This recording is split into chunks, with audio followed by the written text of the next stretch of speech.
Va ora in onda Zoom, il drive time in mezzo ai fatti con Antonino Danna.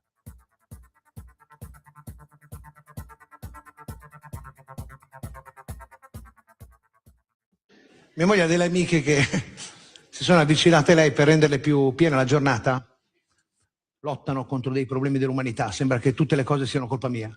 Tipo alla notte mentre dormiamo mi dice: vai di là a spegnere il puntino rosso della televisione. Un'altra le ha proposto come risparmio energetico di tenere gli alimenti fuori dal frigorifero. Io ho detto va bene, io sono d'accordo. E dove li teniamo? In balcone, giusto? Io abito al primo piano. Al mattino tiro su la tapparella, è pieno di equadoregni che mi mangiano il prosciutto crudo. Li senti per portare al tavolino: oh la Pucci, una cerveza, por favor.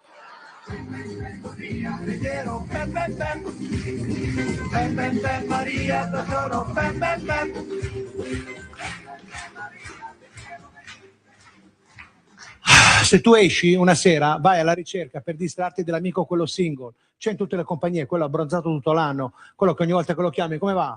Le trombo tutte io.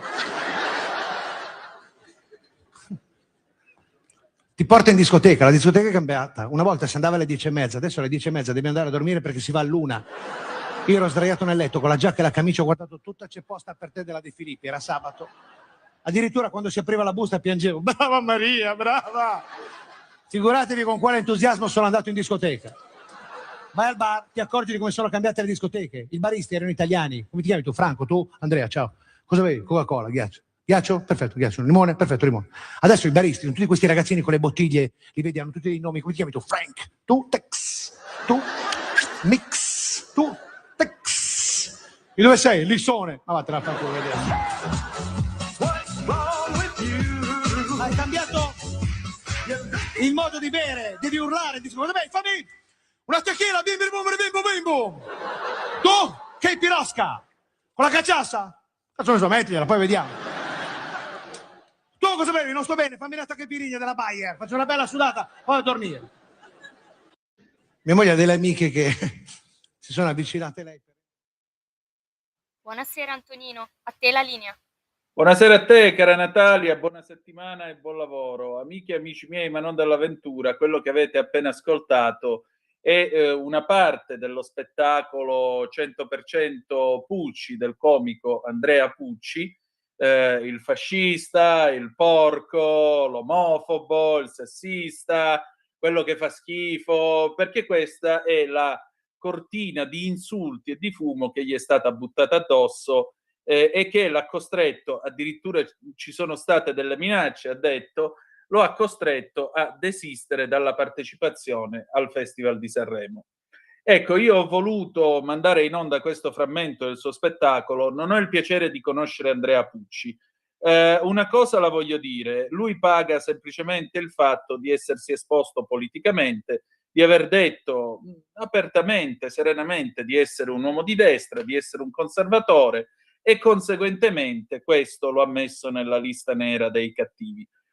Perché? Perché purtroppo in questo paese un festival della canzone italiana, cioè una gara di canzoni, è stato trasformato in un evento politico. Max Del Papa, l'immenso Max Del Papa, ha scritto delle pagine clamorose e ampiamente condivisibili sulle feste dell'unità camuffate da festival che faceva Amadeus, per esempio. Carlo Conti non fa queste cose, però questo vi dice anche il clima avvelenato in cui noi ormai viviamo, visto e considerato che l'anno scorso a Conti è stato chiesto se fosse antifascista e vedrete che romperanno i cabasisi alla Pausini se vuole cantare o no Bella Ciao in sala stampa o direttamente sul palco del festival. Ecco, se mi posso permettere, non ce ne frega un cazzo, scusate l'espressione, dell'orientamento politico di Andrea Pucci.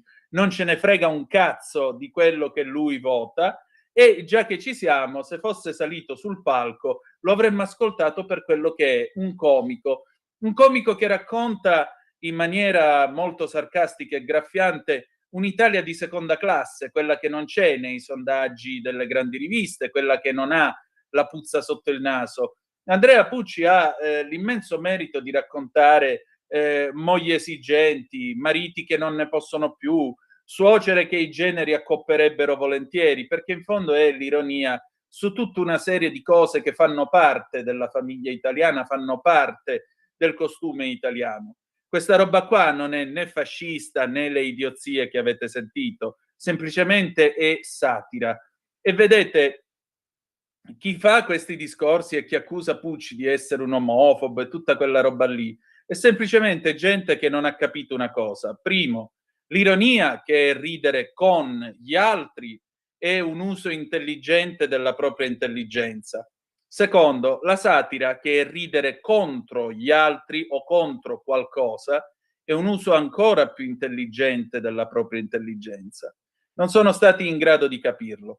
In compenso, però, abbiamo dovuto subire negli anni l'ironia di Luciana Littizzetto, che appartiene invece all'Italia di prima classe, l'Italia finto scandalizzata di Fabio Fazio, il pretone Fabio Fazio, come lo definì una volta Dario Fo in un'intervista, che dice: ma Lucianina, quando lei, come fa ormai da quasi 30 anni, ci parla del Walter, cioè del membro virile atto alla riproduzione, e della Yolanda, cioè del membro femminile atto alla riproduzione nonché alla minzione. Ecco, questo, quello è ironia, quello è divertimento, quello è il finto scandalizzato, no? E vabbè, cosa vuoi? Ha detto una parolaccia, ma che ridere.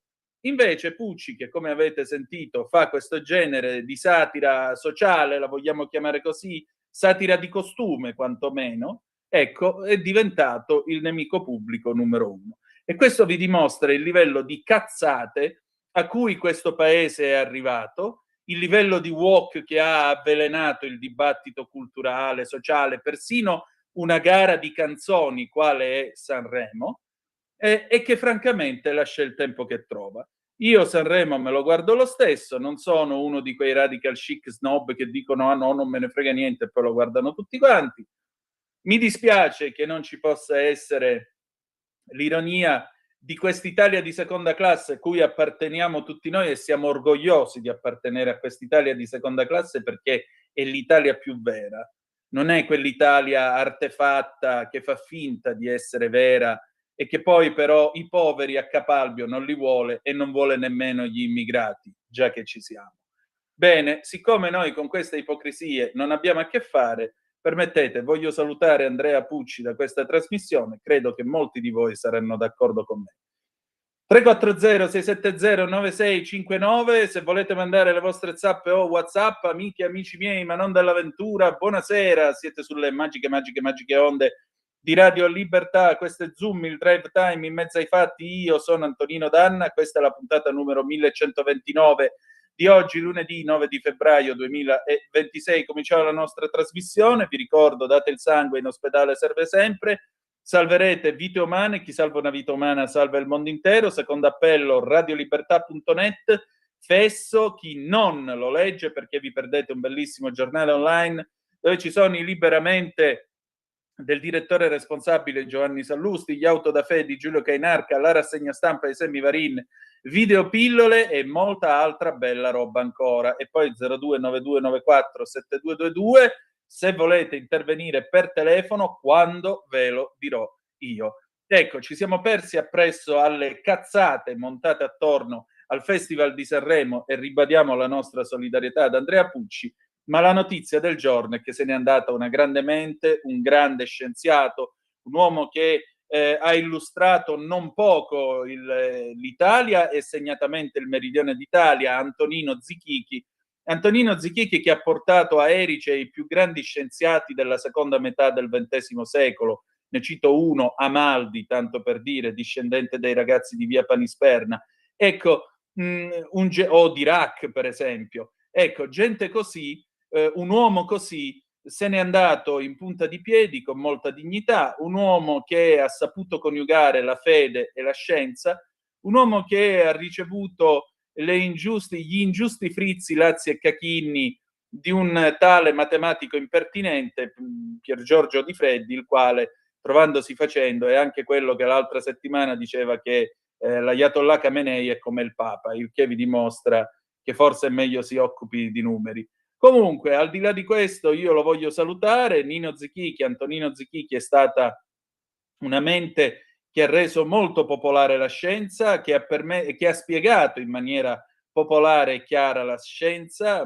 Pensate per esempio ai suoi libri sul tempo, dove lui spiega come nasce il tempo nasce nel nostro cuore, che bellissima immagine poetica. Mancherà una mente del genere, mancherà soprattutto la sua capacità di chiarezza, la sua capacità di analisi, la sua lucidità in tempi così contorti come questi. Sapeva mettere assieme Dio e la scienza, che non sono affatto in antitesi. Verrebbe quasi da dire, sembra quasi la Veritatis Splendor, l'enciclica di Giovanni Paolo II.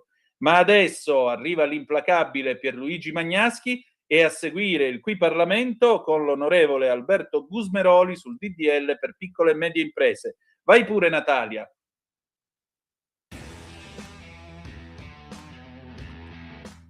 In Germania c'è una grande tradizione del carnevale, lo si celebra in maniera imponente e imprudente a Düsseldorf, Colonia e Magonza. Le sfilate dei carri vengono trasmesse in diretta per ore intere alla TV nazionale e attraggono milioni di turisti. Un grande affare, insomma, per hotel, osteria e per i negozi specializzati in costumi. Tutti i politici vengono pesantemente ridicolizzati. Berlusconi ai suoi tempi veniva ripreso con le olgettine, George Bush e Saddam Hussein erano ritratti insieme in un letto, Angela Merkel era rosea ed opulenta come una Barbie, il miglior costruttore di carri è Jacques Tilly, che ha fatto anche un carro con un Putin nudo, che in una vasca da bagno con i colori dell'Ucraina si pulisce nel sangue. Tutti digeriscono qualsiasi cosa, Putin no. Ha perciò denunciato Tilly per oltraggio alle forze armate russe. Il processo si terrà a Mosca il 26 febbraio prossimo. La pena potrebbe essere di 2 anni anche in Siberia. Ovviamente Tilly si guarderebbe bene di andare a Mosca a farsi processare.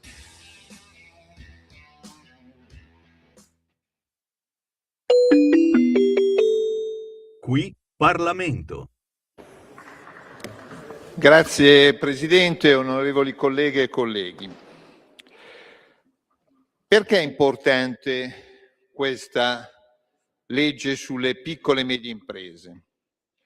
Intanto dal punto di vista simbolico, perché questa è una legge che doveva essere fatta tutti gli anni e non è mai stata fatta, mai stata affrontata. Da adesso verrà fatta tutti gli anni. È il primo anno in assoluto, dopo un decennio e oltre, che si parla di una legge annuale come la manovra di bilancio, come la legge sulla concorrenza. Adesso, da oggi, c'è una legge annuale sulle piccole medie imprese. Un altro valore simbolico. Questa è una legge che ha fatto 3 passaggi in Parlamento. Siccome si critica che il Parlamento non sia centrale, in Commissione, nella Commissione Attività Produttive che ho l'onore di presiedere, c'è stata una grande discussione, una grande opera d'ascolto e oggi approviamo al terzo passaggio una legge sul 95% delle piccole e medie imprese che hanno da 0 a 10 dipendenti. Cioè il 95% delle attività economiche italiane sono microimprese e fanno la differenza. Hanno una resistenza alle crisi, alle difficoltà che non hanno nessuna impresa in altre parti d'Europa. Questa legge sulle piccole e medie imprese affronta temi e dovrà affrontare tutti gli anni temi quali la complicazione burocratica e fiscale. Noi siamo i primi al mondo in quanto a burocrazia fiscale.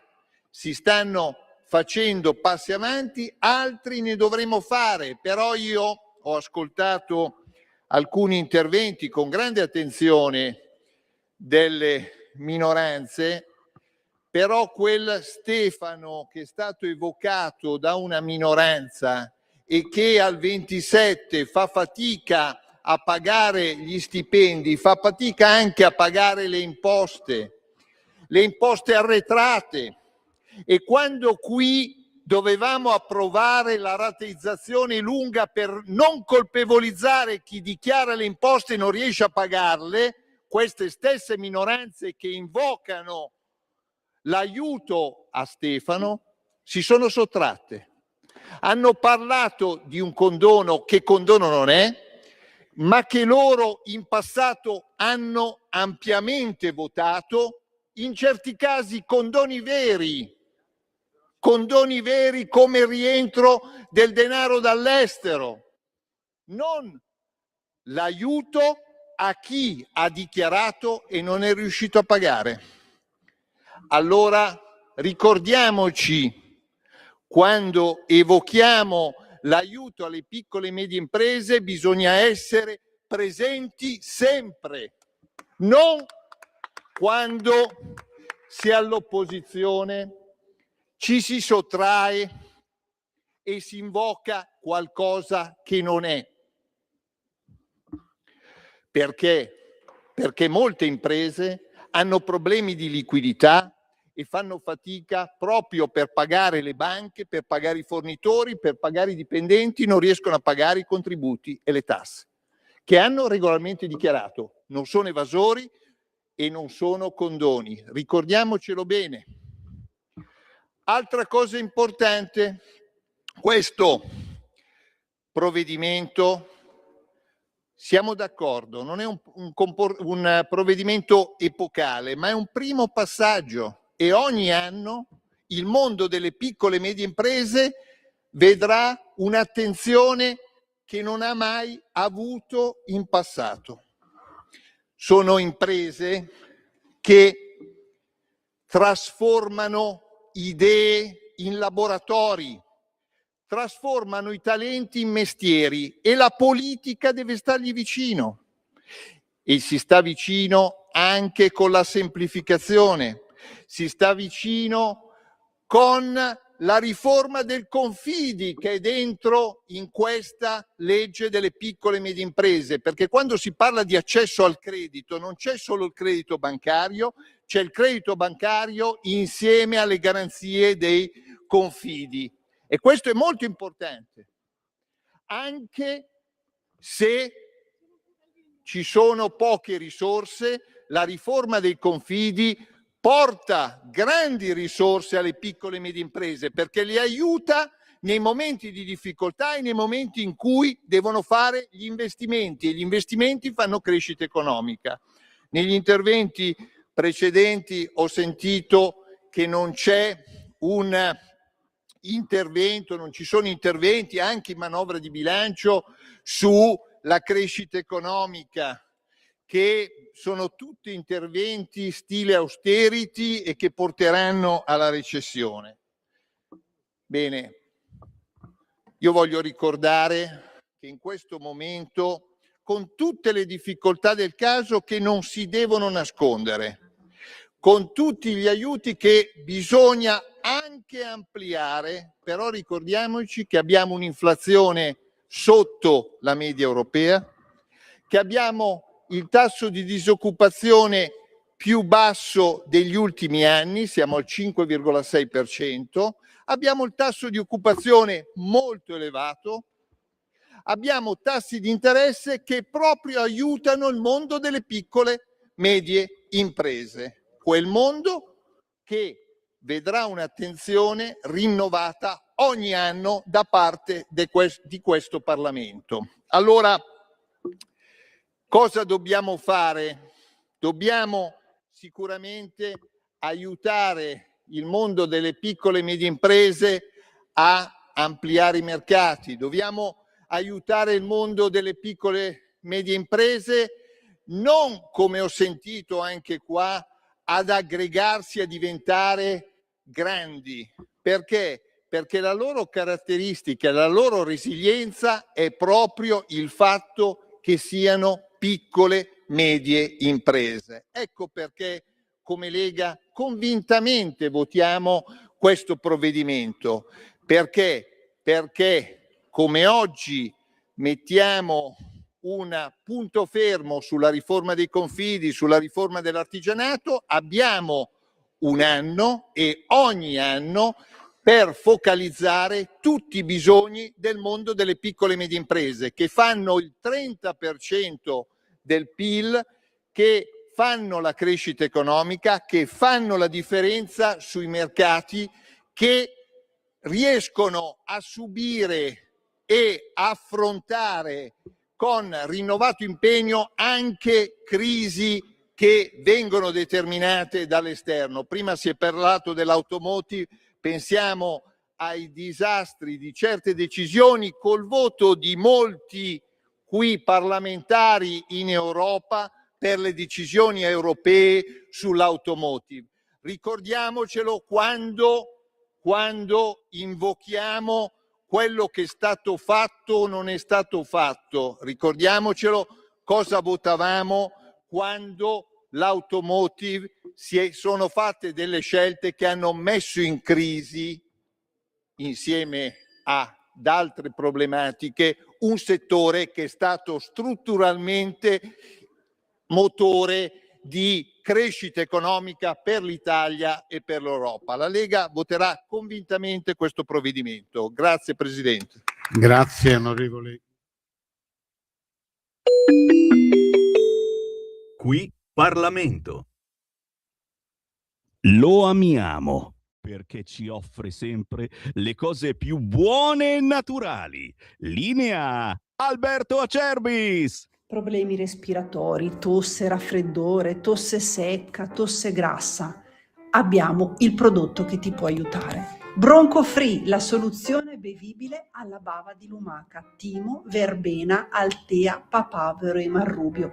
Un insieme di erbe e di prodotti che aiutano a sciogliere il catarro e a favorirne l'espettorazione in maniera naturale. La tosse è un meccanismo espulsivo naturale che il nostro organismo mette in atto quando all'interno delle nostre vie respiratorie entrano virus, entrano batteri, entrano sostanze che il nostro organismo ritiene dannose.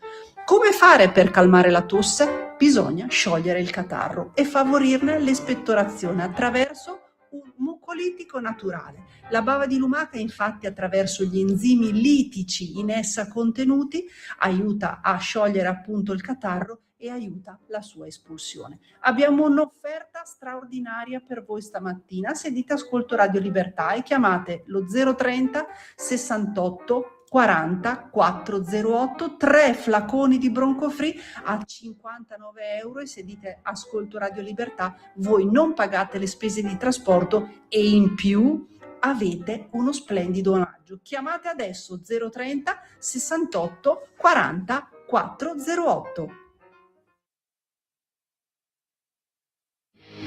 I feel like I wanna be inside of you when the sun goes down, yeah. Oh my heart, taking me back to blue, falling into my own senses. Another night, another day, it's better this way, let the music play. Oh my heart, only you can know how I feel. Every day is an ordeal to get by. Melancholy, ever so broken skin, mercury rising. I feel like I wanna be inside of you when the sun goes down. I feel like I wanna be inside of you when the sun goes down, yeah.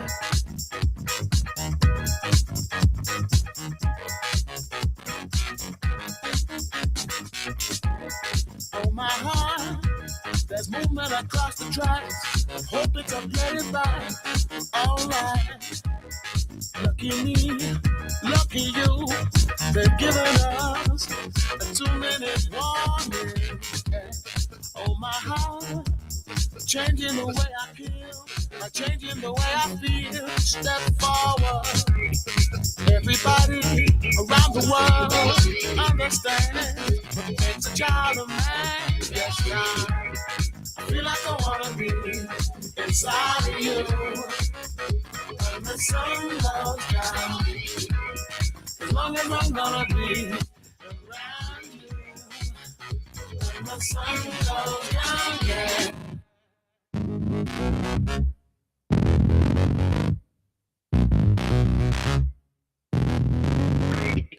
Feel like I wanna be you more than I. Get around, come around, yeah. See you every night, hear the crowd, sound of violence, shake it out. I feel like I wanna be inside of you. Ready now, gonna let it all out. Ready now, when the sun goes down, be coming out. Ready all out, gonna let it out. When the sun goes down. A te la linea, Antonino. Grazie Natalia, alle 18:40 minuti e 13 secondi avete ascoltato Cassius, The Sound of Violence 2002, il suono della violenza, qui sulle magiche onde di Radio Libertà. Antonino Danna al microfono con voi. Vi spiego perché adesso noi parliamo di violenza, parliamo del centro a Scatasuna, parliamo degli attentati, come li ha definiti il ministro Salvini, all'alta velocità, e insomma vi porto a conoscere questo mondo del quale si parla molto poco, è più la fuffa che il resto. Chi lo conosce bene? Francesca Musacchio del Tempo. State un po' a sentire che cosa mi ha detto. Vai pure Natalia. È tornata a trovarci la nostra Francesca Musacchio, valentissima collega del Tempo. Francesca, senti, io ho qui questa tua intervista al PM che per prima ha accusato di terrorismo il centro sociale torinese Askatasuna, e lui dice una cosa molto inquietante: il DNA di Askatasuna è pura violenza, la sua missione è guerra allo Stato. Ma allora tutta la storia che facevano cultura, che rappresentavano qualcosa di diverso a Torino, cioè fino a che punto è credibile? Intanto buongiorno, grazie dell'invito. No, non è credibile, perché in realtà parlare con Auditore Ronaldo è stata un'esperienza interessante, perché lui rappresenta in qualche modo la memoria storica delle indagini che sono state fatte a Torino rispetto al fenomeno Askatasuna e Notav. Lui è stato PM a Torino dal 77 al 2018, quindi capisci che dal 1977 al 2018, quindi è stato proprio nel clou sia della vicenda Notav ma anche di Askatasuna. E lui traccia un quadro molto interessante, perché a parte ovviamente l'osmosi tra Notav e Askatasuna, dentro i Notav ci sono stati e ci sono elementi di spicco di Askatasuna, e traccia un quadro di questo centro sociale che è inquietante, perché lui dice chiaramente che lì non si trattava soltanto di un immobile occupato così. Era un immobile all'interno del quale c'era tutto un mondo che si muoveva contro l'ordinamento, contro ogni forma di legalità, contro lo Stato in generale, e soprattutto è un luogo di violenza, perché il DNA, lo dice chiaramente, il DNA di Askatasuna è la violenza. Però, come sappiamo, la cronaca, diciamo, degli anni scorsi è stata ci sono stati anche polemiche molto forti sul progetto del Comune di Roma di, come dire, io ho fatto questo tipo di domanda, di istituzionalizzare in qualche modo Askatasuna, e ancora oggi ci sono persone che ritengono che comunque Askatasuna svolgeva un ruolo sociale importante con delle attività utili per il quartiere. Ragazzi, è pazzesco tutto questo, e quindi capisci come quello che è Askatasuna viene ancora oggi raccontato da alcune, diciamo, parti, spero sempre più minoritarie della società, come qualcosa che sì, vabbè, però tutto sommato alla fine era utile perché faceva questo, faceva quello. Insomma, le attività di Askatasuna non erano in alcun modo attività sociali, le attività di Askatasuna erano attività che servivano al massimo come copertura per tutto quello che in realtà loro progettavano. Era una giustificazione per fare in modo che, diciamo, per poter rimanere all'interno, giustificavano quell'occupazione con l'attività sociale. In realtà quell'occupazione era altro, era un covo di violenti, e se, come dire, ha provato a fare il dottor Rinaudo, e forse adesso come dire, la nebbia di alcuni PM si sta diradando, probabilmente oggi si accorgono alcuni giudici, alcuni PM, che forse Askatasuna è terrorismo. Certo, anche perché tu racconti un episodio veramente inquietante, o meglio l'ha raccontato il dottor Antonio Rinaudo. Nel 2015, luglio 2015, manifestazione in Alta Valsusa, attacco al cantiere, un carabiniere che viene letteralmente sequestrato dai manifestanti, gli prendono la pistola, deve intervenire il generale comandante della Legione Carabinieri, viene recuperata la pistola, e quando viene rilasciato questo carabiniere, uno dei manifestanti gli grida: guardate che il prossimo non torna indietro. Cioè, Esatto. Questa è una vera e propria minaccia allo Stato. Certo. E poi c'è questo Rossitto che emerge. Ma chi è? Allora, Rossetto. lui è, sarebbe il capo indiscusso di Askatasuna. Il dottor Rinaudo me lo racconta così. Ok, sì. Diciamo è persona che ha conoscenza avendo indagato su questa roba per tanto tempo. E la cosa inquietante è che all'interno di questo racconto che hai appena ricordato, all'interno di questa trattativa per il recupero dell'arma sottratta a un carabiniere, quindi un fatto gravissimo, le forze dell'ordine sul posto hanno dovuto trattare, quindi il referente per trattare questo ritorno dell'arma è stato il capo di Askatasuna, che aveva l'autorità in questo caso per trattare e per andare dai suoi sodali a dire: ok, adesso ridategli l'arma perché ho trattato io. Cioè, ti rendi conto? Stiamo parlando di una trattativa fra Stato e terroristi di fatto, e questo tipo era colui, cioè era quello che era, come dire, riconosciuto come capo indiscusso, e quindi poteva trattare con le forze dell'ordine come dire, la restituzione di un oggetto così dal valore simbolico non solo come l'arma sottratta a un carabiniere.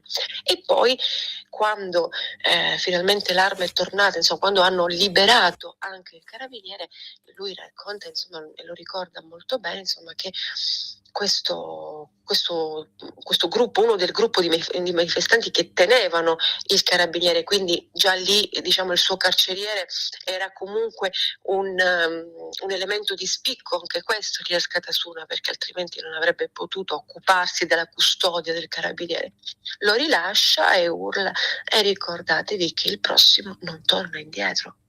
Qui stiamo parlando del 2015, quindi non ieri, ma questa data ci fa capire quanto sia negli anni sia stato, o meglio, quanto negli anni Askatasuna si è radicata, ha commesso reati gravissimi, però a un certo punto, credo 2 anni fa o l'anno scorso, il comune di Torino voleva in qualche modo renderli legali, e sulla base di questo, questo è la cosa che fa impazzire oggi, no? che non fa stare tranquilli. Com'è possibile che davanti a tutto questo ancora oggi c'è qualcuno che continua a dire sì, vabbè, però ecco, è parecchio inquietante questa intervista, probabilmente non perché l'ho fatta io, ma per il contenuto che lui ha offerto a questa intervista. Probabilmente dovrebbero leggerla a reti unificate 24 ore su 24 per far capire quanto poi effettivamente ci siano delle visioni che sono completamente distorte, che sono ideologizzate, politicizzate, che sono il tuo interlocutore non è un passante, è appunto il dottor Rinaudo, un PM che per 40 anni ha prestato servizio a Torino, peraltro dai tempi dell'EBR e del famoso processo di Torino dell'EBR del 78, quando tutti i giudici popolari si davano per malati perché l'EBR gli avevano giurato che li avrebbero ammazzati tutti, fino ad arrivare al 2018, quindi l'epoca di queste nuove forme, insomma, di violenza politica. Senti, ma lui dice i disordini sono stati nient'altro che una vendetta per lo sgombero, e però sono costati anche quasi la vita a 2 poliziotti. Sì. E in tutto questo, sempre sul Tempo di ieri, 8 di febbraio, tu scrivi un altro pezzo molto inquietante nel quale giustamente ricordi, ve l'avevamo anticipato il 22 di dicembre scorso, questo documento dell'antiterrorismo, dove c'era l'esatta previsione di quello che è successo, sì. Cioè gli attentati contro l'alta velocità, i sabotaggi e poi queste proteste contro l'Olimpiade. Ma che cosa vuole questa gente? Creare disordine. Allora, in questo momento l'obiettivo di tutta questa fascia, diciamo, chiamiamola antagonista, all'interno del quale ci sono ovviamente centri sociali, anarchici, pro-pal vari, insomma c'è tutto un mondo, hanno, come dire, una serie di obiettivi. Le Olimpiadi sono un cavallo di battaglia, tra virgolette, che viene poi come dire, mutuato un po' anche dalle battaglie contro la TAV, no? Sì. E va bene. Poi la grande spinta di questi anni sono tutte come dire, azioni contro il governo, cioè il loro tutto quello che loro fanno ha come base, quindi una volta utilizzano la causa della Palestina, un'altra volta in questo caso per esempio le Olimpiadi e via via qualunque tipo di i decreti di sicurezza, ad esempio, sono un altro dei bersagli di questi antagonisti, chiamiamoli così per semplificare ovviamente, ma io francamente li chiamerei terroristi, ma comunque questa è una mia definizione, e di volta in volta servono per creare disordini contro il governo. Ok, quindi a parte che la loro diciamo ideologia anticapitalismo, anti-americanismo, anti-imperialismo, tutti questi anti sono validi sempre e poi di volta in volta li declinano rispetto a quello che in quel momento gli fa comodo. Per esempio la causa pro-pal è stata ottima per loro da questo punto di vista, perché tutte queste, gli anarco-insurrezionalisti, la parte dei centri sociali, ecco, hanno cavalcato potentemente questo tipo di chiamiamola problematica per fare violenza, per scagliarsi contro lo Stato, per colpire obiettivi istituzionali e dello Stato. Comunque loro ragionano sempre in chiave antistato. Questa volta al governo c'è una parte politica che a loro sta ancora più antipatica, diciamo, sì. E quindi sono molto più motivati e fanno lo sgombero di Askatasuna, perché il PM dice è una vendetta, ma in qualche modo è anche una scusa per fare violenza, perché dell'immobile in sé magari gliene importa tanto quanto, è il simbolo di una lotta contro lo Stato, contro questo governo, contro una serie di cose e di argomenti che loro comunque hanno all'interno della loro ideologia. La TAV è qualcosa che loro combattono da anni e continuano a combatterla. Noi abbiamo, me lo ha confermato il dottor Irano, noi abbiamo a presidio, a tutela del cantiere, nella parte italiana abbiamo l'esercito H24 a tutela di un cantiere. Che però non c'è dal lato francese. Non c'è dal lato francese, esatto. Chissà perché.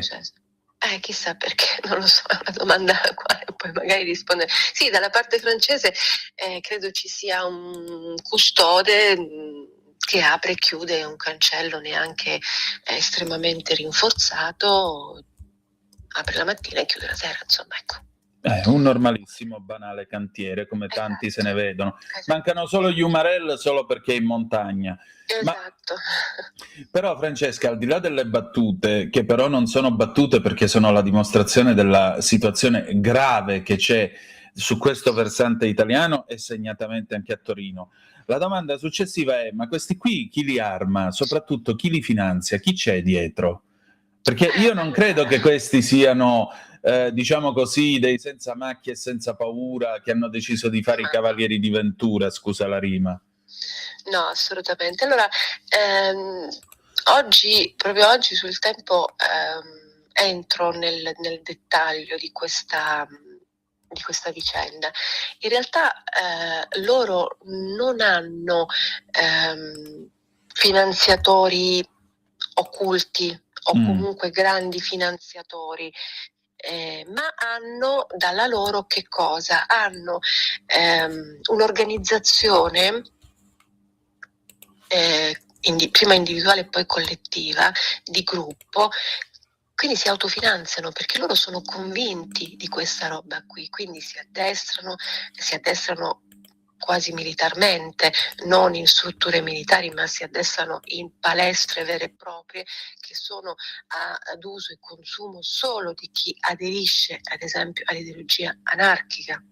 In Europa ce ne sono, in Italia no, ma si addestrano comunque in altri, ad esempio, ecco, i cantieri, le battaglie, le guerre, le guerriglie che sono state fatte negli anni per il cantiere TAV hanno rappresentato una palestra di addestramento per tantissimi di questi personaggi, che poi riprendevano quelle tecniche di guerriglia e le portavano sulla strada durante le manifestazioni di contestazione a questo o a quello. Quindi si muovono in questo modo come armi. Ecco, le armi, tra virgolette, per fortuna, non sono armi convenzionali, diciamo, quindi pistola, per quanto negli Stati Uniti è apparsa una volta una pistola, sono ancora armi, o meglio oggetti trasformati in armi, quindi pietre, fuochi d'artificio, bottiglie che poi vengono trasformati in molotov, bastoni, ecco, queste cose qui, quindi sono oggetti trasformati in armi che sono ugualmente pericolosi, e così fanno, così si muovono. Questa è la loro, diciamo, tecnica e il loro modo di agire. Non c'è improvvisazione, ecco, questo è importante sottolinearlo, non sono improvvisati, sono assolutamente organizzati, preparati, addestrati, e queste forme di addestramento sono delle forme che si tramandano l'uno con l'altro e hanno alla base una ideologia che li inquadra in questo percorso. Già il fatto stesso di fare Guarda, questo è quello che ti sto dicendo, è facilmente verificabile, basta avere la pazienza e provare il giusto disgusto, ovviamente, andando a guardare i profili social, soprattutto su Telegram, ma anche su Instagram. Hanno dei profili social non con i loro nomi, ma con queste sigle che caratterizzano tutto e niente, e vedere come mettono in prossimità delle manifestazioni delle indicazioni per affrontare quella manifestazione. Quindi questo già ti dice che loro hanno già intenzione di renderla violenta, di scatenare una guerriglia, perché pubblicano, e questo l'abbiamo scritto sul Tempo anche prima della manifestazione di Torino, pubblicano le indicazioni. Ad esempio, il kit per partecipare a una manifestazione, quindi uno già si chiede perché io devo preparare un kit per partecipare a una manifestazione pacifica. Appunto. E quindi, esatto, e quindi una serie di cose che servono per resistere ai fumogeni, altre cose che comunque sono elementi che ti aiutano ad affrontare la guerriglia. Okay? Quindi le maschere a gas, tutta una serie di indicazioni. Poi ci sono i riferimenti legali in caso di fermo, di arresto, ci sono le indicazioni di chi sono i sanitari che possono soccorrere nell'immediato il soggetto di turno ferito. E poi ci sono le indicazioni sui percorsi, bisogna andare, si va di qua, si va di là, però attenzione, in questo tratto ci sono sanpietrini, in questo no, però ci sono questi elementi di arredo urbano che si possono, questo tipo di indicazioni, ma li troviamo sui social, non sono nascosti, non sono criptati, non sono roba che bisogna avere una chiave no, sui social. E allora anche davanti a questo si rimane sorpresi quando c'è qualcuno che continua a giustificarli. E studiano i percorsi, fanno delle ricognizioni preventive, individuano un vero e proprio piano diciamo di attacco, di guerra, individuano le vie di fuga e anche i luoghi dove nascondere questi materiali che loro usano come armi, quindi bastoni, mazze, pietre che possono essere all'occorrenza divelti dalla pavimentazione, ma se ce li hai già pronti fai prima, è meglio, no? Quindi la Meloni non ha tanto torto quando dice sono nemici dell'Italia, però se tu mi dici guarda che se vai online trovi addirittura i vademecum come armarsi svellendo i sanpietrini o sventolando panchine, la domanda successiva è allora questi come li fermiamo? Allora questi andrebbero fermati avendo dei giudici e una magistratura con un'altra visione del fenomeno, mettiamola così, perché lo stesso PM che ho intervistato l'altro giorno si è rammaricato e continua a rammaricarsi del fatto che la contestazione di terrorismo fatta, credo fosse nel 2000, non mi ricordo comunque, ma nell'articolo c'è, lui contesta quindi il reato di associazione terroristica, e però che cosa succede? Succede che nel 2013 addirittura, succede che in primo grado sono stati assolti. La Cassazione non riconosce questa impostazione e quindi alla fine quello che lui aveva ipotizzato, lui in realtà va anche più nel profondo, lui spiega come a seguito dell'esecuzione in primo grado o in secondo grado comunque fa ricorso in Cassazione, ma la Cassazione con un'interpretazione giuridica che continua a creare perplessità nel PM, ma non solo, ritiene che non c'erano gli estremi giuridici per sostenere che questi soggetti avevano posto in essere un'azione sorretta da finalità di terrorismo. E allora davanti a questo, se abbiamo investigatori e PM coraggiosi che comunque evidenziano certe cose e poi però arriviamo in fase di giudizio e un tribunale di primo grado e la Cassazione poi assolvono questi soggetti ritenendo che non ci sono gli elementi per sostenere l'imputazione di finalità di terrorismo, capisci che il lavoro di queste persone viene verificato. Certo. E allora probabilmente non servono nuove norme, non servono nuove regole, probabilmente serve che vengano applicate quelle che ci sono, che non ci siano poi però delle interpretazioni ideologizzate, politicizzate da parte di giudici che, come dire, in qualche modo è come se autorizzassero al compimento di certe cose nelle ordinanze sulle misure cautelari da applicare ai 3 soggetti arrestati per i fatti di Torino del 31 gennaio scorso. Il GIP che ha deciso le misure cautelari dei 3 che erano in carcere, sostanzialmente decidendo per 2 obblighi di firma e uno agli arresti domiciliari, tra l'altro quello che è stato mandato agli arresti domiciliari era uno di quelli che faceva parte del gruppo che hanno picchiato il poliziotto. Le motivazioni delle misure cautelari sono motivazioni che qualche perplessità la generano. A proposito del tipo che era nel gruppo di quelli che hanno aggredito il poliziotto, non era quello che dava le martellate, benissimo, però era in quel gruppo.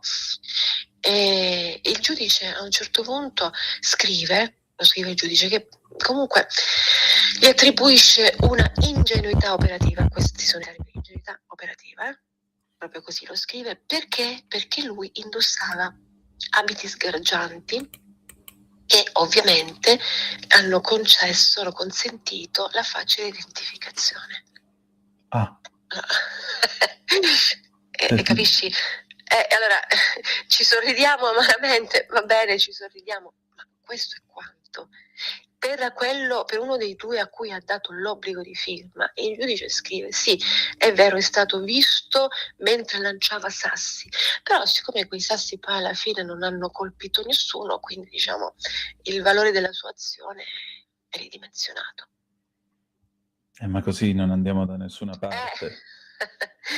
Questo, ripeto, è scritto nelle ordinanze firmate dal GIP di Torino.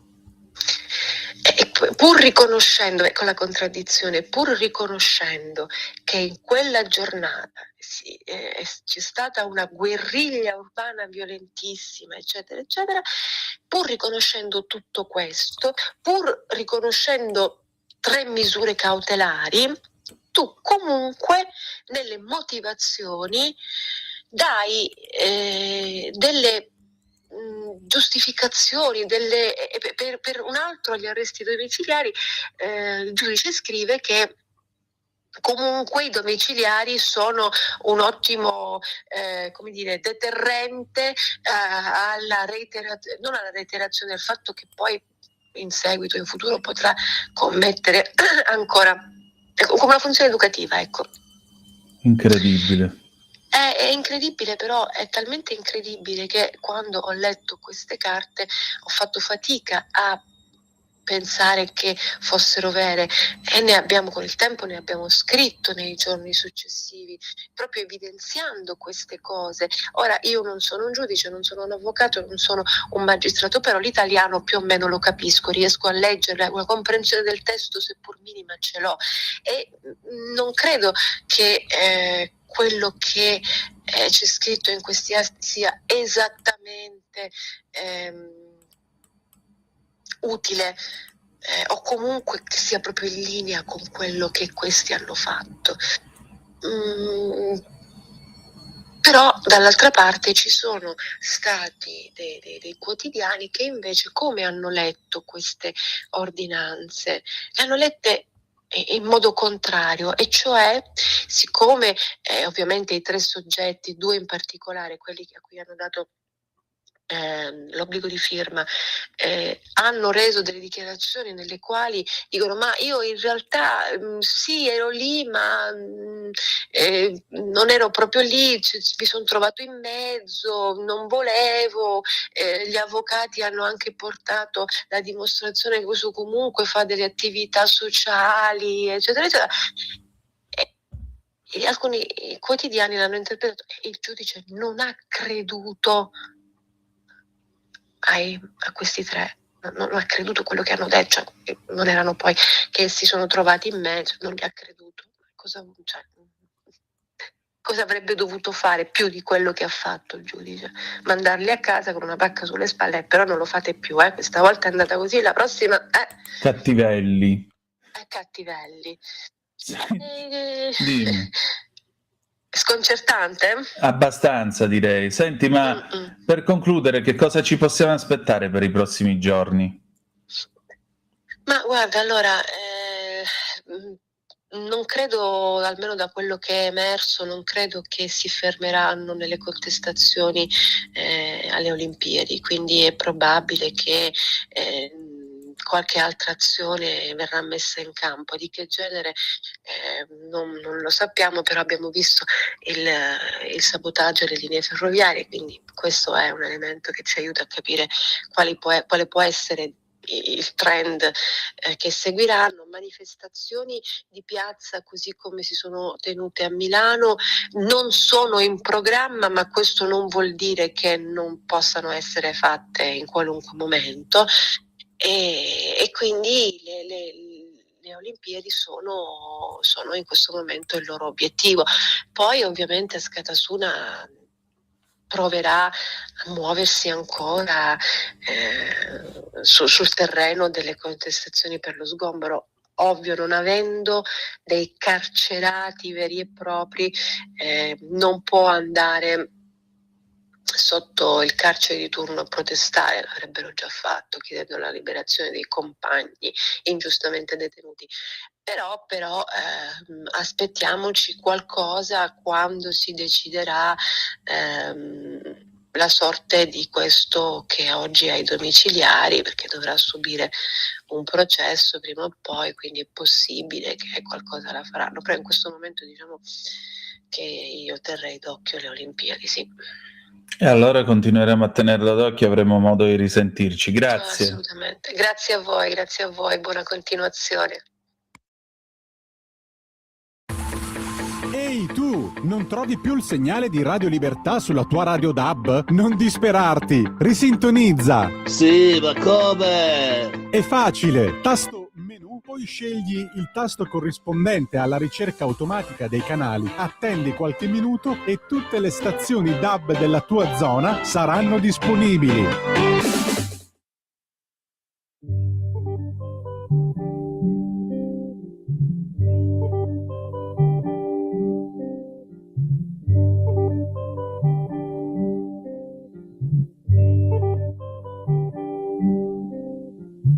Todo pasa y todo queda, pero lo nuestro es pasar, pasar haciendo caminos, caminos sobre la mar. Nunca perseguí la gloria, ni dejar en la memoria de los hombres mi canción. Yo amo los mundos sutiles, ingrávidos y gentiles, como pompas de jabón. Me gusta verlos pintarse de sol y grana, volar bajo el cielo azul, temblar súbitamente y quebrarse. Nunca perseguí la gloria.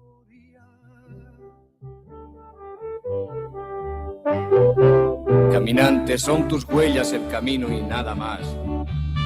Caminante, no hay camino, se hace camino al andar. Al andar se hace camino y al volver la vista atrás se ve la senda que nunca se ha de volver a pisar. Caminante, no hay camino, sino estelas en la mar. Hace algún tiempo, en ese lugar, donde hoy los bosques se visten de espinos, se oyó la voz de un poeta gritar: caminante, no hay camino, se hace camino al andar. Golpe a golpe, verso a verso, murió el poeta lejos del hogar que cubre el polvo de un país vecino. Al alejarse le vieron llorar. Caminante, no hay camino, se hace camino al andar. Golpe a golpe, verso a verso. Cuando el jilguero no puede cantar, cuando el poeta es un peregrino, cuando de nada nos sirve rezar. Caminante, no hay camino, se hace camino al andar. Golpe a golpe, verso a verso, golpe a golpe, verso a verso, golpe a golpe, verso a verso. Di nuovo a te la linea, Antonino.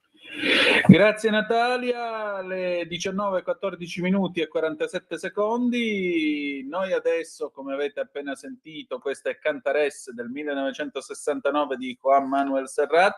Questo significa che è arrivata Carla De Bernardi con Contare i passi. Andiamo avanti nel nostro percorso del Cammino di Santiago e questa sera arriviamo fino a Burgos. Se qualcuno di voi si ricorda anche Il nome della rosa, la città di Jorge, il cattivo del grande romanzo di Umberto Eco, anche se Umberto Eco lo odiava molto questo romanzo, una volta lo disse. Va bene, noi adesso ci salutiamo con le ultime notizie, in particolare diamo un'occhiatina a ADN Kronos per dirvi che cosa sta succedendo in questo nostro vasto mondo. L'apertura, l'ambasciatore in Italia della Russia, dialogo con noi, Roma chiami e Mosca risponderà. Paramonov, i rapporti tra Russia e Italia si sono sensibilmente impoveriti, sono stati per così dire sterilizzati. Ancora Imperia, lividi sul corpo della bimba di 2 anni trovata morta in casa, in corso l'interrogatorio della mamma. La piccola sarebbe caduta ieri, ma le condizioni non avrebbero preoccupato la donna. Milano Cortina, azzurri fuori podio nella combinata, Italia del curling batte USA, hockey supera Giappone. Ancora il caso San Giuliano, la boccia rinviata a giudizio, l'ex ministro, anno di sofferenza, ha subito un'onda di violenza inaudita. UE contro Meta per il monopolio dell'intelligenza artificiale su WhatsApp, nuovo capitolo di una lunga contesa. E per concludere, Vannacci via dai patrioti, il generale passa al gruppo misto. L'europarlamentare uscito dalla Lega non è più membro dei Patriots for Europe dal 4 febbraio scorso. Botta e risposta con Fotti sui cambi di casacca, intanto alla Camera passano al gruppo misto gli ex del Carroccio, Sasso e Ziello. A proposito di Imperia, sarebbero stati trovati, scrive l'ADN Kronos, lividi sul corpo della bambina di 2 anni morta questa mattina nell'abitazione di Bordighera in provincia di Imperia. La PM Veronica Meglio sta interrogando la madre che viveva con la piccola. La donna è sentita come persona informata sui fatti. È stata lei a lanciare l'allarme. Secondo quanto filtra, la piccola sarebbe caduta ieri, ma le condizioni non avrebbero preoccupato la donna. Le indagini sono affidate ai carabinieri, la procura avrebbe disposto l'autopsia. La dinamica di quanto accaduto è ancora in fase di accertamento. Sul posto stamane sono intervenuti 118 e Croce Rossa di Bordighera, il 118 e la Croce Rossa di Bordighera. Ma nonostante i tentativi dei sanitari, per la piccola non c'era più niente da fare. Tanto vi dovevo. Adesso Carla De Bernardi, poi ci salutiamo con il grande Adriano Celentano e Un albero di 30 piani del 1972, Sei forte. E ci ritroviamo domani alle 18:05 trattabili sulle magiche onde di Radio Libertà. Grazie per essere stati con noi e ricordate che the best is yet to come, il meglio deve ancora venire. Vi ha parlato Antonino Danna. Buonasera. E come ogni lunedì, elegantissima e signorile come sempre, abbiamo la nostra ospitalera preferita, signore e signori, Carla De Bernardi torna con noi. Ben trovata. Grazie Nino, grazie a tutti. Oggi sono felice di essere qua con voi, cominciamo la settimana bene. Sai che una delle mie dottoresse ha fatto il cammino e le ho detto, insomma, le ho dato l'invito a essere nostra ospite qui in trasmissione. Hai fatto bene, aspetta che, ecco. Lei però a Finisterre ci è arrivata con la macchina, mi ha detto, però a piedi fino a come si chiama? Fino a Santiago c'è andata. Fantastico, fantastico. A me mi viene voglia di partire, ma non so se riuscirò a ripartire. Guarda, facciamo una cosa, ci andiamo assieme stavolta. Dai, veramente. Facciamo questa camminata fino a Santiago quest'estate, quando starò bene per bene, e così Dai, mi fa anche bene alla salute, va? Ma mi piacerebbe molto. Dai, ci sta tutto, almeno vado con la guida preparata e non ho problemi a dormire, mangiare e tutto il resto. Mi porto appresso 4-5 rullini di quelli giusti e così scattiamo fotografie in analogico. È un'esperienza che è indimenticabile, come lo è stata per me, come lo è per tutti noi pellegrini. Guarda, noi ringraziamo tutti, come si chiama, Zalone, perché ci hanno portato sul cammino. E beh, direi un buon cammino, direi. Senti, allora, questa settimana dove andiamo? Allora, questa settimana, eravamo a Gragnon, che era quella villaggio dove si dormiva nel campanile. Da Gragnon si parte per andare a Tosantos, sono 23 chilometri. Sì. E, come ti posso dire, si lascia la Rioja, la Navarra, e si entra nella Castilla y León, quindi si entra nella zona di Castilla y León, dove la città principale saranno Burgos, appunto, e León. E in questa zona qui la Castilla y León in generale è frequentata, se così si può dire, da tantissime cicogne. Cioè, tra agosto e settembre c'è la migrazione delle cicogne, che poi tornano tra marzo e maggio, ma la Castilla y León, veramente tutti i campanili, tutte le torri, i pali della luce sono sono abitati da nidi di cicogne. E quindi è facilissimo vedere le cicogne nei nidi, volare in quel periodo o nei nidi. I nidi sono molto grandi perché le cicogne sono animali di grandi dimensioni, e fai conto che per fare un nido, se lo fanno nuovo, ci mettono circa 8 giorni. Però. E sono nidi appunto di 1,5 metri, 2 per 80 centimetri, 1 metro, quindi sono delle grosse strutture, e loro le fanno, sai, con tutti i rametti, la terra, fanno un lavoro da grandissimi architetti, altro che Archistar. E la cosa che ho imparato in Castilla y León, cosa che non sapevo, è che come si dice, il confine per le cicogne per andare in una direzione o nell'altra è l'11° parallelo. Cioè loro nidificano tra il 30° e il 60°, e l'11° invece è quello dove si dividono. Alcune, quelle che arrivano da, come si dice, da est, attraversano il Bosforo, e quelle che arrivano da ovest attraversano lo Stretto di Gibilterra. Quindi fanno 2 percorsi diversi, a seconda che appunto questo 11° parallelo fa da spartiacque. Alcune vanno verso il Bosforo e le altre vanno verso Gibilterra, attraversano tutti i paesi, quindi fanno veramente un viaggio lunghissimo per arrivare, perché poi arrivano in Africa, no? Alla fine arrivano in Africa. Ti dico bene dove arrivano, perché nel mio libro l'ho scritto. Allora, quelle che attraversano il Bosforo passano per la Siria, sorvolano il Mar Morto e il Sinai, attraversano il canale di Suez e arrivano nella valle del Nilo, per poi arrivare in Kenya, Uganda e Sudafrica. A volte si spingono in Pakistan e in India occidentale. Il viaggio di ritorno, stessa rotta in direzione opposta. Invece quelle altre, vediamo se lo dice, quelle che si trovano a ovest dell'11° meridiano, passano da Gibilterra, svernano in Mali, Niger, Senegal, Nigeria e Chad e attraversano il Sahara occidentale senza mai fermarsi. Tu pensa che cosa fantastica che fanno queste cicogne, cioè fanno voli lunghissimi per andare e poi per tornare, e quindi in Castiglia e Leon ne vedi veramente tante. E poi ho letto che il loro verso si chiama Bill Clattering, è un verso molto, molto specifico, è una specie di, a me ricorda quelle cose che si usavano da bambini di latta, che si faceva una specie di, non so se te lo ricordi, si premeva la latta e veniva fuori una specie di suono metallico. Comunque si chiama Bill Clattering, e quindi questa è una caratteristica proprio della Castiglia e Leon. Poi le vedi anche in altre zone, ma in Castiglia e Leon evidentemente passano di lì, è proprio sulla loro rotta, capisci? Certo. È una caratteristica della zona. E quindi da Gragnon per andare a Tos Santos c'è una...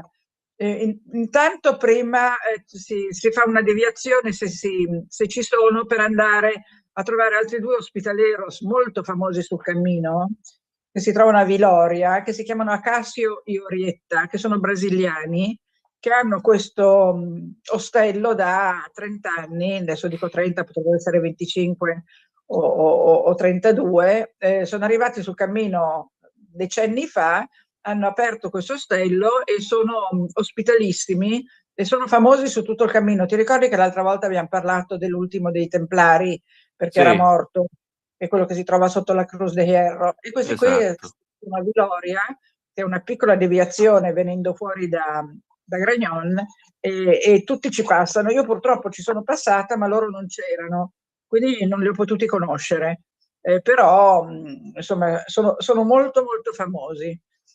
Quindi da Gragnon si va a Tos Santos e a Tos Santos, questa è la tavola proprio di Tos Santos, è l'unico posto sul cammino dove non servono vino, perché di solito sul cammino si beve vino tranquillamente, non a Tos Santos, perché Tos Santos è una specie di dojo, è una specie di tempietto buddista. Ai miei tempi era retto da un terziario francescano che si chiamava José Luis, e niente, lui non serve vino, è l'unico posto su tutto il cammino. A Tos Santos, quando siamo arrivati, c'era la processione della Virgen della Peña, Vergine della Roccia. Ti ho detto che quasi in tutti i villaggi abbiamo trovato feste popolari, balli, cene comunitarie, processioni. Qui c'era, ecco, questa è la Virgen della Peña, che è custodita in una roccia, in una caverna, dove sta d'inverno, però il 30 maggio scende nel villaggio, quindi la vanno a prendere, la portano giù, ovviamente tutto il paese si mobilita, e poi il 20 settembre la riportano su. E noi siamo arrivati proprio il 20 settembre, quindi il giorno che stavano riportando a casa sua la Virgen della Peña, che qui dove la vedi con i fuochini, le candeline, è proprio nella sua sede, nella sua caverna personale. E quel giorno, e la cosa divertente è che a Tos Santos si fa una gara di tortillas, quindi tutti gli abitanti del paese fanno le tortillas, e poi c'è, adesso non mi ricordo se è un giudice o che cosa, e c'è la tortillas vincitora, molto divertente. Quindi siamo andati ad accompagnare la Virgen, e poi siamo tornati giù, e c'è stata, come al solito, lì hai visto la tavolata, questa cena comunitaria in cui tutti si danno da fare. Io in quell'occasione a Tos Santos ho imparato a fare le patate alla riojana. La Rioja è una delle regioni con cui confina Castiglia e León, credo che faccia ancora parte della Navarra, credo, comunque confina con Castiglia e Leone, quindi le patate alla riojana sono proprio una delle specialità di quella zona. E le patate alla riojana si devono fare in un modo molto specifico, nel senso che tu non devi tagliarle e farle a pezzi, ma con un coltellino ricurvo devi, con un gesto del polso, farle, come dire, far saltare i pezzi di patata e farli irregolari. Quindi tu con questo tieni la patata in mano, poi col coltellino tondo e fai ruotare il polso e fai il tocchetto di patata. Quindi le patate alla riojana sono molto, come dire, di una forma appunto non uniforme, non è come quelle che tagliamo noi, no, a tocchetti, che per esempio la patata sbravas, che sono delle altre patate che si trovano lì piccanti con l'aglio, le patate bravas sono fatte invece come le facciamo noi. Invece la riojana proprio ha questa caratteristica di essere fatta con questo taglio preciso, e quindi ho imparato a far andare il polso per fare questo tipo di patate. E si cuociono con peperoni secchi neri, proprio scuri. Poi si mette il chorizo, che è il salame piccante, Sì. che è tipico di Spagna. Poi si copre con acqua bollente e con alloro, ovviamente prima si è fatto un soffritto di cipolle. Quando hanno assorbito l'acqua sono cremose, queste patate sono squisite, sono piccanti, ti mangi la patata e il chorizo e praticamente è un pasto, non hai bisogno di mangiare altro. Poi ecco, questa vedi è la casa di Dos Santos. Dos Santos è un villaggio piccolissimo, lo giri in 5 minuti, e questo è il dojo, come l'ho chiamato io. Quando io e Lalla siamo arrivati qui non c'era posto, e quindi però non ci hanno mandato via. Tu sai che la regola è che non mandi via nessuno. Certo. E allora ho dormito sul pianerottolo, cioè in cima alle scale del primo o secondo piano, non mi ricordo. Ci hanno dato un materassino, quelli soliti che ci sono sul cammino, che sono materassini da palestra, e noi col nostro sacco a pelo abbiamo dormito senza batter ciglio sul pianerottolo. A Dos Santos c'è un rito serale che è molto emozionante. Adesso, come ti dico, io non so se le cose che dico ci sono ancora, sono quelle che ho vissuto io, quindi se oggi è cambiato qualcosa, evidentemente io non lo posso sapere. Comunque quella sera ti portano nel sottotetto, che è proprio allestito come un dojo, quindi con i materassini a terra dove ti siedi a gambe incrociate, a lume di candela. Ti distribuiscono un foglietto che è stato scritto da un pellegrino che è già passato di lì nei giorni precedenti, e ti danno un foglietto nella tua lingua, quindi se sei italiano ti danno quello di un pellegrino italiano e così via. E poi ti danno un foglietto che dovrai scrivere tu. Allora cosa succede? Che ognuno legge il foglietto che gli è stato dato e si fa tutto il giro, quindi ognuno legge quello che ha scritto un pellegrino che è stato lì nei giorni precedenti, e ti può capitare di tutto. Per esempio a una ragazza gli è capitato il foglietto di una che raccontava di essere stata stuprata, e quindi tutti a disperarsi, a piangere per questo racconto terribile che abbiamo trovato in un foglietto.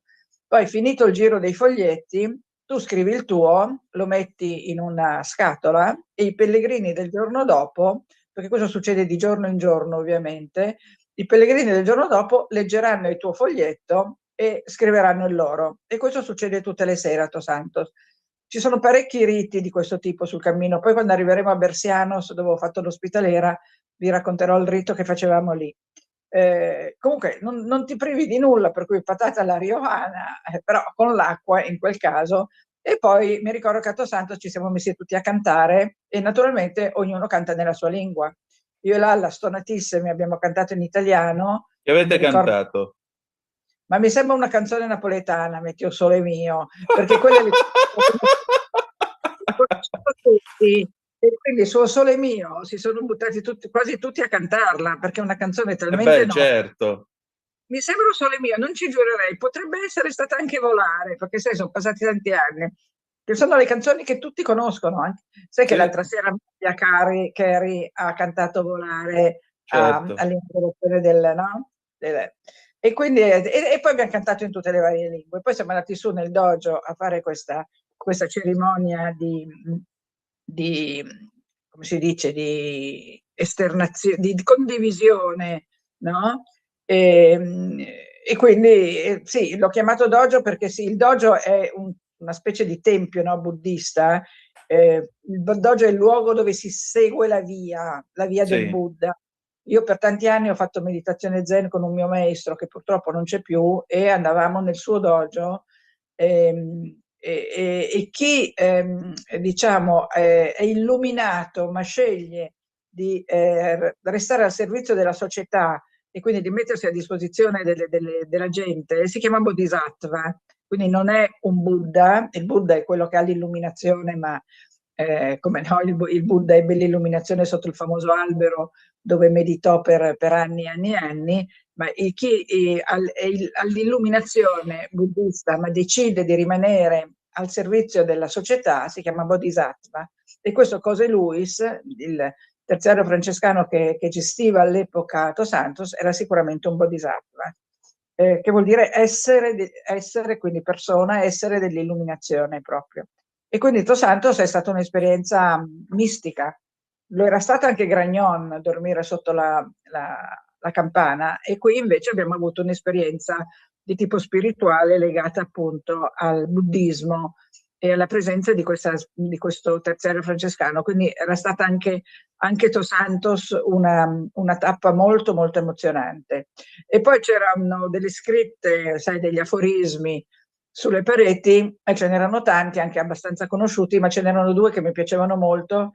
In particolare quella che mi piaceva di più diceva: Dio benedica le persone che non mi fanno perdere tempo. Ah sì. E io la trovo stupenda, perché è proprio una filosofia di vita un po' spicciola, no? Questa, se non sbaglio, è di San Josemaria Escrivá de Balaguer.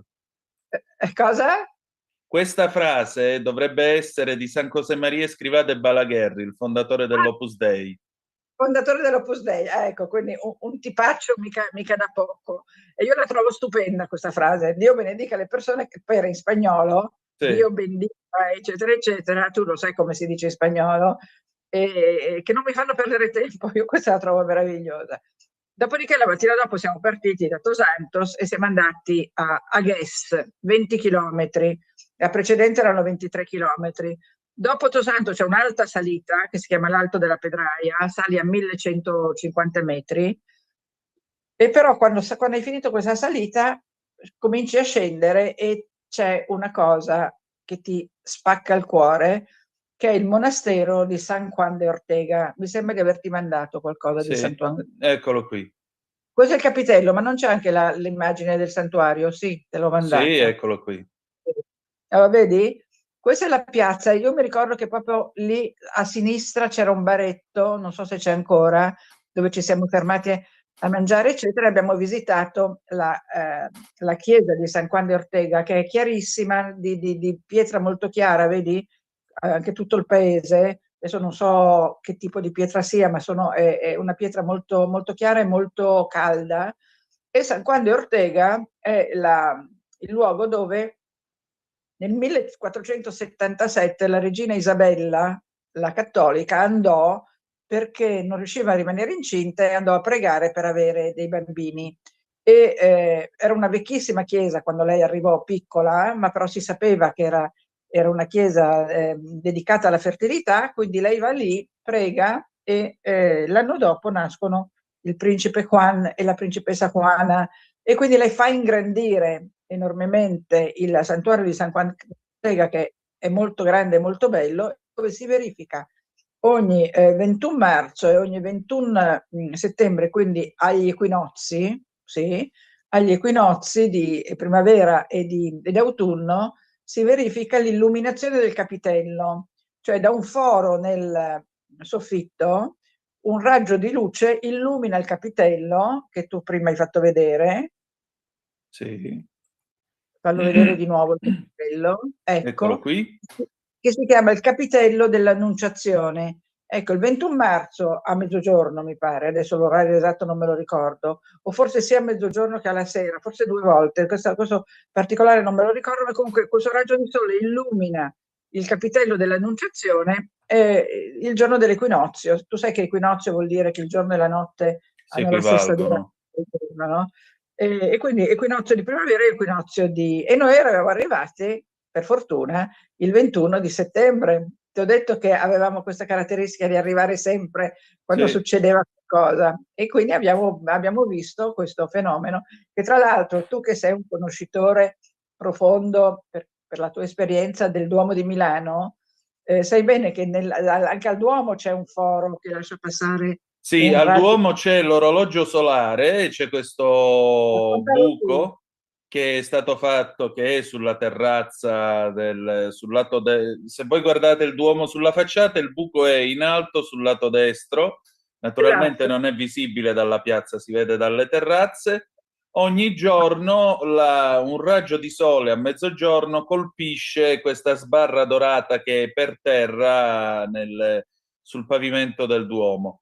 La particolarità è che questo orologio, siccome noi usiamo la cosiddetta ora civile, cioè un orario che è uniforme per tutta l'Italia, siccome l'Italia è storta, Milano anticipa Roma di 5 minuti. Quando sono le 12 nel Duomo di Milano, a Roma al Colosseo sono le 12:05. Ah, pensa, questa proprio non la sapevo. Sì. E quindi colpisce poi il segno zodiacale che Esatto, colpisce il segno zodiacale. Quel giorno, quindi Sì. se appunto il 21 marzo colpirà i pesci, eccetera. Però quello tutti i giorni al Duomo, non sapevo questa storia dei 5 minuti, vedi, è molto divertente. Quello funziona tutti i giorni, se c'è la luce ovviamente. Beh, Perché certo. oggi con una giornata così può essere che funzioni. Sì, io l'ho visto in Duomo, mi ricordo, e comunque l'ho visto soprattutto questo capitello illuminato a San Juan de Ortega, che è un posto meraviglioso. E dopo San Juan si va praticamente a Burgos, si arriva a Burgos, dove cominceranno poi le mesetas. Burgos, per arrivare a Burgos però si passa da Atapuerca, che è un sito archeologico importantissimo, dove è stato trovato i resti dell'Homo antecessor, che è questo che tu fai vedere. L'Homo antecessor, sono andata ovviamente a vedermi le cose, a studiarmele quando ero là, risale a 800.000 anni fa, 800.000, vale a dire che l'uomo di Neanderthal risale a 130.000 anni fa, l'Homo sapiens a 30-40.000 anni fa. Questo risale a 800.000 anni fa, quindi proprio per quello si chiama antecessor, perché è prima di tutti gli altri. Vedi, il sito archeologico è molto importante e questo ritrovamento, adesso non so in che anno sia stato fatto il ritrovamento, questo francamente non l'ho controllato. E poi appunto si passa da Atapuerca, si visita il sito archeologico, si visita il museo, eccetera, eccetera, e si prosegue per Burgos. Per andare a Burgos, la guida del cammino che avevo io all'epoca diceva che bisognava prendere la statale N1 e arrivare a Burgos, il che significava camminare sull'asfalto anche con un certo pericolo. Sai che sul cammino parecchie persone ci hanno perso la vita per incidenti stradali, e ci sono delle cose che lo ricordano. E quindi io però mi ricordavo, quando sono arrivata lì, mi ricordavo di aver visto un cartello, un'indicazione, mi ricordavo qualcosa che mi aveva colpito. Mi sono concentrata e ho detto a Lalla, aspettami qui, perché secondo me c'è un'altra strada. Perché avevo intravisto un fiumiciattolo, non so, mi ero messa in mente che ci dovesse essere un'altra possibilità. E infatti lascio Lalla sulla statale dove avremmo dovuto fare questi 20 chilometri di asfalto, mi inoltro nel boschetto, vedo che c'è un fiumiciattolo e vedo nascosta una freccetta gialla, la famosa fleccia amarilla, che è quella che segna il cammino, no? Abbiamo parlato di chi le ha fatte, e vedo che c'è una freccia gialla, ma nascosta proprio tra gli alberi, e che indica il cammino di Santiago. Allora ho chiamato Lalla e gli ho detto: Lalla, facciamo questa deviazione, non possiamo perderci perché c'è la freccia. E infatti abbiamo poi attraversato il bosco, un parco dove c'erano dei bambini che giocavano, quindi un parco pubblico, eccetera, eccetera, e siamo arrivati a Burgos, senza fare la statale. E lì mi sono chiesta perché non fosse indicata quella strada lì sul sulla guida, ma evidentemente avevano fatto questa scelta forse perché era la strada più lineare, più facile da trovare. Infatti io per trovare la stradina ci avevo messo un po', però sono stata molto contenta quando l'ho trovata, perché abbiamo camminato nel verde. L'ultimissimo pezzo l'abbiamo dovuto fare sull'asfalto, perché Burgos è una grande città e quindi l'entrata in Burgos, così come quella in León, che troveremo poi, è comunque sull'asfalto. E Burgos è una città meravigliosa, c'è una cattedrale pazzesca che la vedi. Sì. E, se non ricordo male, aspetta, perché lo sai che ogni tanto devo consultare il libro, perché non voglio dirvi, soprattutto perché non voglio dire delle cretinate. Non è che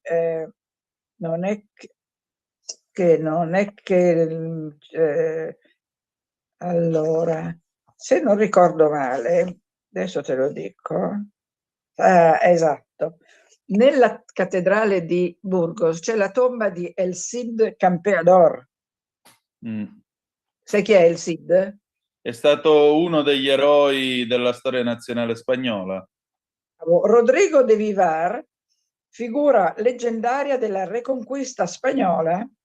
La Reconquista spagnola è stata la Reconquista cristiana, che si sono ripresi la Spagna dai Mori, no? Certo. E il Cid Campeador aveva poi questa moglie, Dona Jimena, e allora è dedicato il poema El Cantar del mio Cid, che è famoso. Cioè io non l'ho letto, ma mi ricordo che questo come si chiama? Questo canto epico, il Cantar del mio Cid, è una delle opere letterarie in cui ci si imbatte prima o poi nella propria vita. La Reconquista, scusa, vado avanti col libro perché ricordarmi tutto mi è impossibile, fu il periodo di 750 anni in cui avvenne la conquista dei regni moreschi musulmani da parte dei sovrani cristiani. Quindi i regni moreschi, quindi i regni dei musulmani erano, cioè la penisola iberica rimane ai musulmani, e a questo è legato anche Santiago,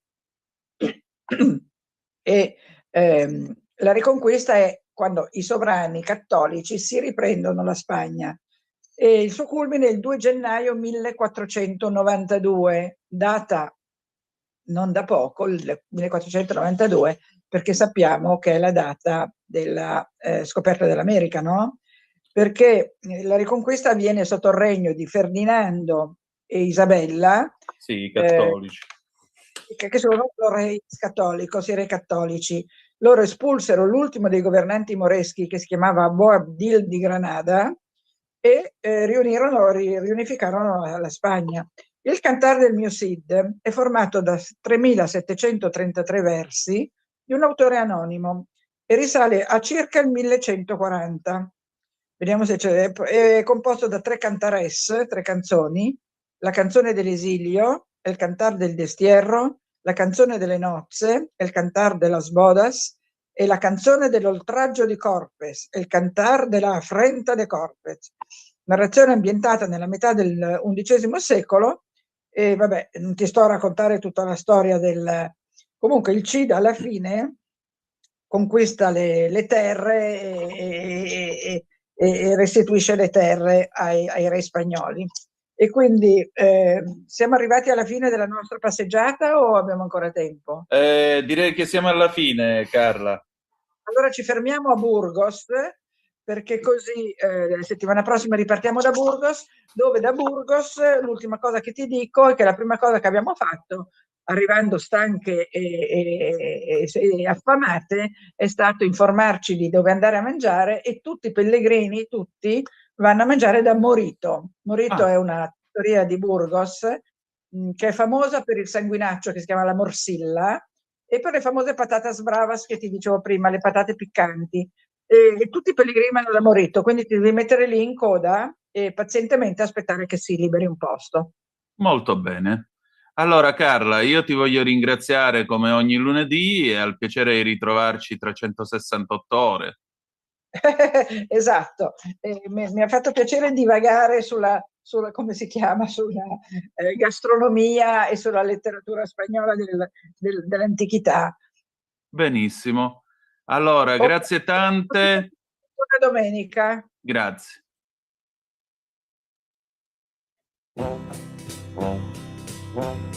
Per la tua mania di vivere